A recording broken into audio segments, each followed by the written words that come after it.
সোনার নগরীর রহস্য। শাহসিনী জানত, দাদুর গল্পগুলো শুধু রূপকথা নয়, তার মাঝে লুকিয়ে আছে সত্যের ছায়া। ছোটবেলা থেকে দাদু বলতেন এক সোনার নগরীর কথা, যেখানে সূর্যের আলো পড়লেই গোটা শহর ঝলমল করে ওঠে, নদীর জল বয়ে চলে সোনালি আভায়, আর আকাশে ঘুরে বেড়ায় আলো ঝলমলে পাখির ঝাঁক। কিন্তু কেউ কখনো সেই নগরী দেখেনি। লোককথা অনুযায়ী, যারা লোভী, যারা শুধু স্বর্ণের মোহে ছুটে যায়, তাদের কাছে নগরী অদৃশ্য থেকে যায়। কিন্তু যারা জ্ঞান খোঁজে, সত্য ভালোবাসে, নগরী তাদেরই পথ দেখায়। একদিন পুরনো আলমারি ঘাঁটতে গিয়ে শাহসিনী পেয়ে গেল একটি বিবর্ণ মানচিত্র। সেটির চারপাশে অদ্ভুত সব চিহ্ন আঁকা, আর এক প্রকার অজানা ভাষায় কিছু কথা লেখা ছিল। দাদুর গল্পের সাথে মিলিয়ে দেখতেই সে বুঝল, এটি সেই সোনার নগরীর পথনির্দেশ। সেই মুহূর্তে তার রক্তে যেন অভিযানের ডাক বেজে উঠল। আর দেরি করা চলে না। শাহসিনী তার ছোট্ট ব্যাগের প্রয়োজনীয় কিছু জিনিস ভরে নিল, একটা ছোট্ট কম্পাস, দাদুর দেওয়া পুরনো খাতা, আর কিছু শুকনো খাবার। সে একা একা বেরিয়ে পড়ল অজানার উদ্দেশ্যে। প্রথমে তাকে পার হতে হলো গভীর এক বন। চারপাশে শুধু ঘন গাছপালা, মাথার ওপর থেকে সূর্যের আলো পর্যন্ত ঠিকমতো আসতে পারছিল না। মাঝে মাঝে অদ্ভুত শব্দ শোনা যাচ্ছিল, যেন কেউ তাকে অনুসরণ করছে। এক রাতে সে বিশ্রাম নিচ্ছিল এক গাছের নিচে, হঠাৎ সামনে দেখা দিল এক বিশাল কালো ছায়া। শাহসিনী প্রথমে ভয় পেলেও স্থির হয়ে থাকল। ছায়াটি ধীরে ধীরে মানুষের আকৃতি নিল, আর গভীর গলায় বলল, তুমি এখানে কি খুঁজছ? শাহসিনী বলল, সত্য। শুনেই ছায়াটি হাসল, তারপর মিলিয়ে গেল। তার পায়ের কাছে পড়ে রইল এক পুরনো সোনালি চাবি। বনের শেষ মাথায় ছিল এক বিশাল জলপ্রপাত, যেখানে রঙিন রোদ পড়ে এক বিস্ময়কর দৃশ্য তৈরি করেছে। শাহসিনী জানত, এই জলপ্রপাতের পেছনেই লুকিয়ে আছে নগরীর প্রবেশদ্বার। চাবিটা হাতে নিয়ে শাহসিনী ধীরে ধীরে জলপ্রপাতের নিচে গেল। পাথরের মধ্যে খোদাই করা ছিল একটি দরজা, যার মাঝখানে ছোট্ট একটা ছিদ্র। চাবিটা সেখানে ঢোকাতেই দরজাটা খুলে গেল, আর সামনে উদ্ভাসিত হলো এক স্বপ্নপুরী। নগরীতে পা দিতেই শাহসিনী তাকিয়ে রইল বিস্ময়ে। প্রতিটি বাড়ি সোনার তৈরি, পথঘাট ঝলমলে, আর বাতাসে ভেসে আসছে এক মিষ্টি সুর।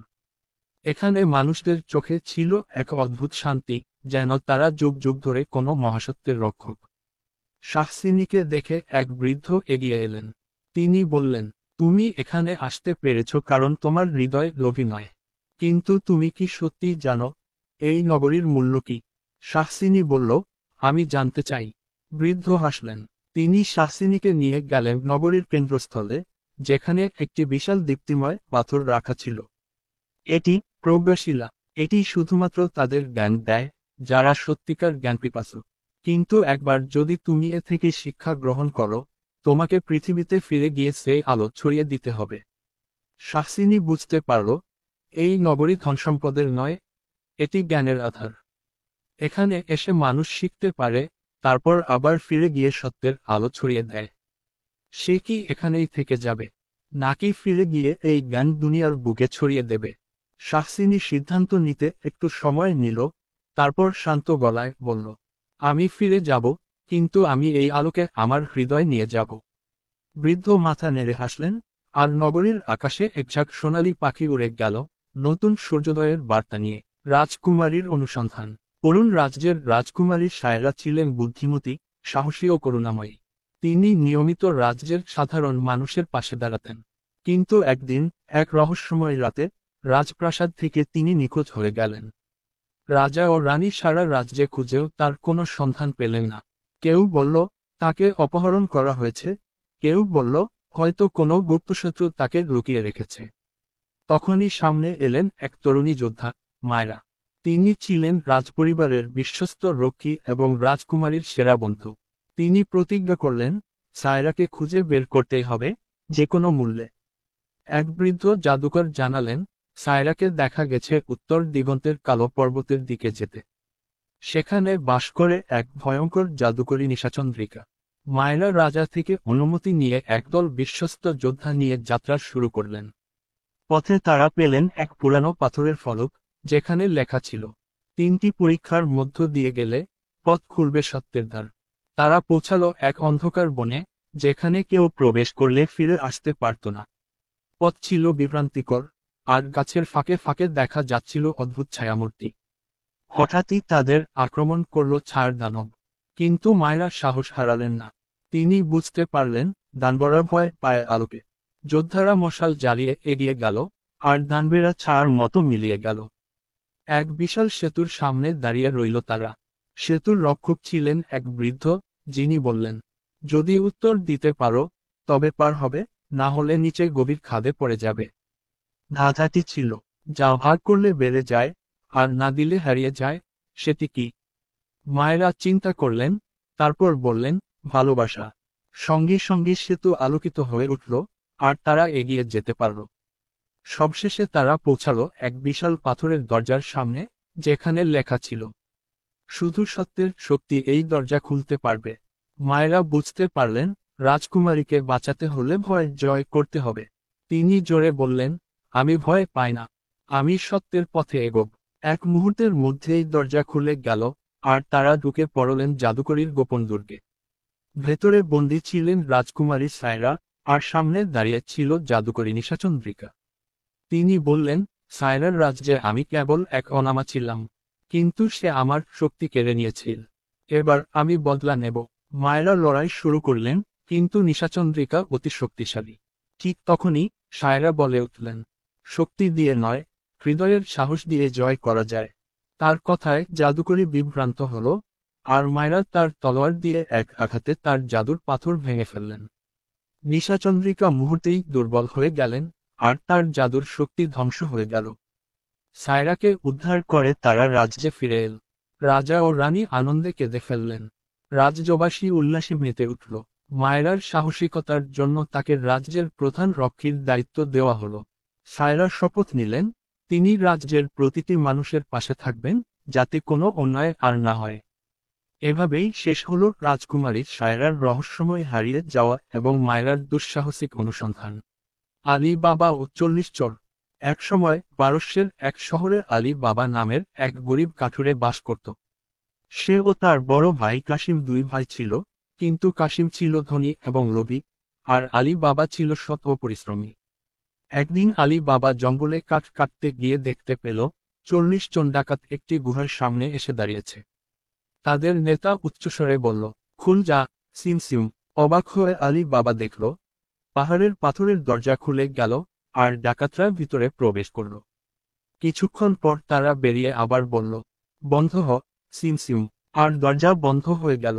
ডাকাতরা চলে গেলে আলী বাবা সাহস করে সামনে গিয়ে সেই একই মন্ত্র উচ্চারণ করল, খুল যা, সিম। সঙ্গে সঙ্গে দরজা খুলে গেল, আর সে দেখল ভিতরে অগণিত সোনা রূপা, মণি মাণিক্য আর মহামূল্যবান ধন সম্পদ। আলী বাবা বুঝতে পারল, এটি ডাকাতদের লুকোনো ধনভাণ্ডার।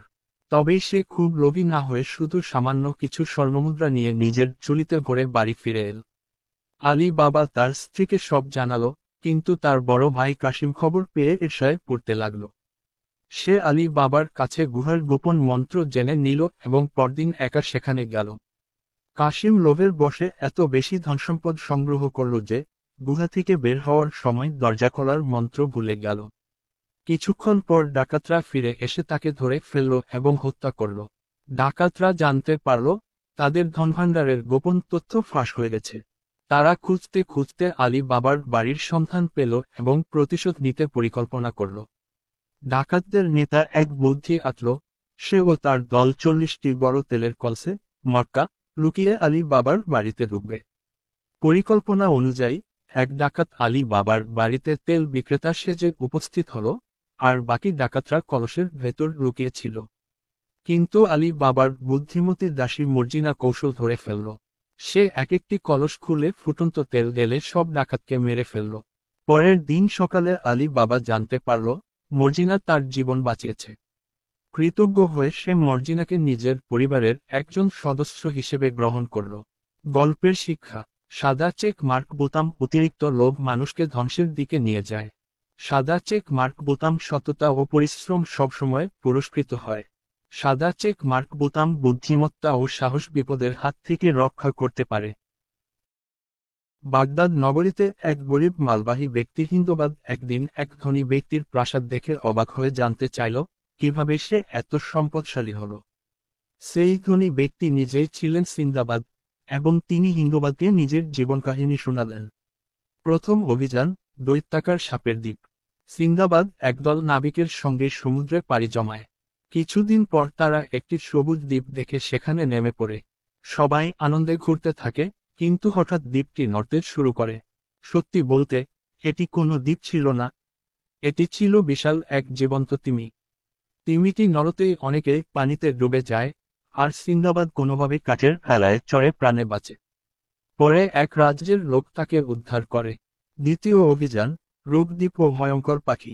সিন্দাবাদ আবার এক অভিযানে বেরিয়ে পড়ে। এবার সে এক রহস্যময়ী দ্বীপে নামে। সেখানে সে বিশাল এক পাখি দেখে, যাকে বলে রুক রসি। এই পাখি এত বড় ছিল যে তার এক একটি ডানা ছিল বিশাল পর্বতের সমান। সিন্দাবাদ কৌশলে পাখির পায়ে নিজেকে বেঁধে ফেলে এবং পাখিটি যখন উড়ে যায়, তখন সে একটি গভীর উপত্যকায় নেমে আসে। এই উপত্যকা ছিল অমূল্য হীরা পান্নায় ভরা, কিন্তু সেখানে ভয়ঙ্কর বিষাক্ত সাপও ছিল। অবশেষে সে বুদ্ধি খাটিয়ে সেখানে থেকে পালিয়ে আসে। তৃতীয় অভিযান, দৈত্য ও মানুষের মাংস খাওয়া দানব। সিন্দাবাদ এবার এক অচেনা দ্বীপে আটকে পড়ে, যেখানে এক ভয়ঙ্কর দানব, সাইক্লোপস, বাস করত, যে মানুষের মাংস খেত। দানবটি অনেক নাবিককে ধরে নিয়ে গেল, কিন্তু সিন্দাবাদ ও তার বন্ধুরা বুদ্ধি খাটিয়ে তাকে অন্ধ করে দিয়ে সেখানে থেকে পালিয়ে গেল। চতুর্থ অভিযান, বৃদ্ধ রাক্ষস ও সাপের ভয়। এক অভিযানে সিন্দাবাদ এক রহস্যময় বৃদ্ধ লোকের সাহায্য করতে গিয়ে ধরা পড়ে। ওই বৃদ্ধ আসলে এক রাক্ষস ছিল, যে তার ঘাড়ে চড়ে বসত এবং সিন্দাবাদকে দাস বানিয়ে চালিয়ে নিত। কৌশলে সিন্দাবাদ তাকে পরাস্ত করে পালিয়ে আসে। এরপর সে এমন এক স্থানে পৌঁছায় যেখানে মানুষের চেয়ে বড় বড় ভয়ঙ্কর সাপ ছিল, কিন্তু সেখানে প্রচুর মণি মাণিক্য পাওয়া যেত। পঞ্চম অভিযান, সমুদ্রের নিচে এক রহস্যময় নগরী। এবার সিন্দাবাদ সমুদ্রের নিচে ডুবে গিয়ে এক আশ্চর্য নগরীতে পৌঁছে। সেখানে অদ্ভুত সব প্রাণী ছিল, এবং সমুদ্রের তলদেশ ছিল মুক্তা, প্রবাল আর ধনসম্পদে ভরা। সে বহু দুঃসাহসিক কাণ্ডের পর আবার নিরাপদে ফিরে আসে। ষষ্ঠ অভিযান, জীবন্ত ঘোড়া ও জলদস্যুদের বন্দিত্ব। এক অভিযানে সিন্দাবাদ এমন এক দ্বীপে পৌঁছায়, যেখানে এক জাদুকরী জীবন্ত ঘোড়া ছিল, যাকে সি হর্স বলা হয়। কিন্তু দুর্ভাগ্যবশত, জলদস্যুরা তাকে ধরে এনে দাস বানিয়ে বিক্রি করে দেয়। অনেক কষ্টের পর সে পালিয়ে এসে রাজদরবারে চাকরি পায় এবং ধীরে ধীরে আবার ভাগ্য ফেরাতে সক্ষম হয়। সপ্তম অভিযান, শেষ অভিযান ও বাড়ি ফেরা। এবার সিন্দাবাদ এমন এক দেশে পৌঁছায়, যেখানে এক অদ্ভুত প্রথা ছিল, যেখানে এক ব্যক্তি মারা গেলে তার স্ত্রীকেও তার সঙ্গে কবর দেওয়া হতো। ভাগ্যের ফেরে সিন্দাবাদও সেখানে আটক পড়ে, কিন্তু সে বুদ্ধি খাটিয়ে কবরের ভেতর থেকে পালিয়ে আসে এবং প্রচুর ধন সম্পদ নিয়ে আবার বাগদাদে ফিরে আসে।